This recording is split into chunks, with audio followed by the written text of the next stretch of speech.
यहाँ पे गट्टी दिख रही है। गांव गांव में घर में गट्टियां अभी भी है, और उस गट्टी का जो आटा होता है, उस गट्टी से दाल दरी जाती है, मसाले दरे जाते हैं, उनका एक अच्छा स्वाद होता है। लेकिन आजकल ये हो रहा है कि जो चक्की का आटा है, जब वो बहुत तेजी से उसको पीसा जाता है तो उसके न्यूट्रिएंट खत्म हो जाते हैं। तो और गांव अभी क्या है, उद्योग जो गांव में करते हैं, अभी इसकी बहुत डिमांड है कि उनको चक्की का आटा मिले, लेकिन ऐसा कोई प्रोवाइड नहीं कर पाता है। तो दोनों दृष्टि से एक आविष्कार हुआ है ये, इसका है गट्टी है, उसी को मॉडिफाई करके ये बनी है, और इसकी जो घूमने की स्पीड है वो एडजस्ट करके, एडजस्टेबल इसकी स्पीड है, और वो हाथ की स्पीड से लगभग घूमती है, जिससे कि जो स्वाद हाथ की गट्टी का आता है वही स्वाद इसमें रहता है। और इसमें आप मतलब अलग अलग अनाज इसमें डाल सकते हैं, दाल डाल सकते हैं, मसाले भी, ऐसा कुछ भी। तो उसके लिए ये विजन जी अमलियार गांव के हैं, उन्होंने इस गट्टी को बनाया है।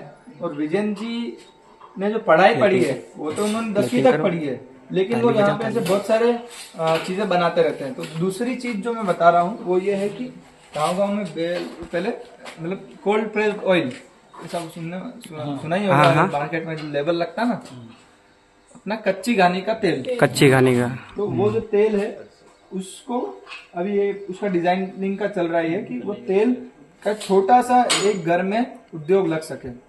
तो ये यहाँ पे जो केंद्र है, ये नव विज्ञान संवर्धन, कि नए विज्ञान को हम पुरानी चीजों से जोड़ के, ये पुराना था, नया विज्ञान इसमें अपन ने मोटर जोड़ दी, उसी स्पीड से जोड़ दिया, उसका सिस्टम बना दिया, तो उससे क्या होगा कि घर में ही ये उत्पादन कर सके। पहले के समय में गांव ही उत्पादन का केंद्र था, तो गांव गांव में उत्पादन होके फिर वो हाट में आके बेचते थे। अभी क्या है कि गांव में उत्पादन नहीं हो रहा, तो उस कारण से मतलब मजदूरी के लिए जाना पड़ता है। गांव गांव में मजदूरी की एक बड़ी समस्या भी हो गई है कि मजदूरी नहीं जाएगा तो खाएगा क्या, ऐसा हो।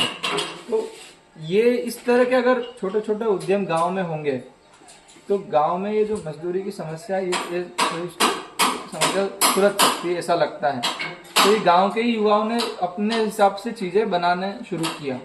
देखो, एक तो है कि मोबाइल जैसी टेक्नोलॉजी, एडवांस टेक्नोलॉजी ये बना रहे हैं, तो ये शहर मतलब कुछ लोगों ने बनाई तो उसका उपयोग कर रहे सभी, लेकिन ऐसी चीजें गांव के लिए जो उपयोगी हो, जो सच में जरूरत है, वैसी चीजें कौन बनाएगा? हाँ, गांव वाले ही बनाएंगे। बन जाते हैं, मैं भी इंजीनियर पढ़ लिया, मैंने पीएचडी तक कर ली, लेकिन जो गांव के लिए उपयोगी चीज हो वो बनाएगा कौन, और वो कैसे बनेगी?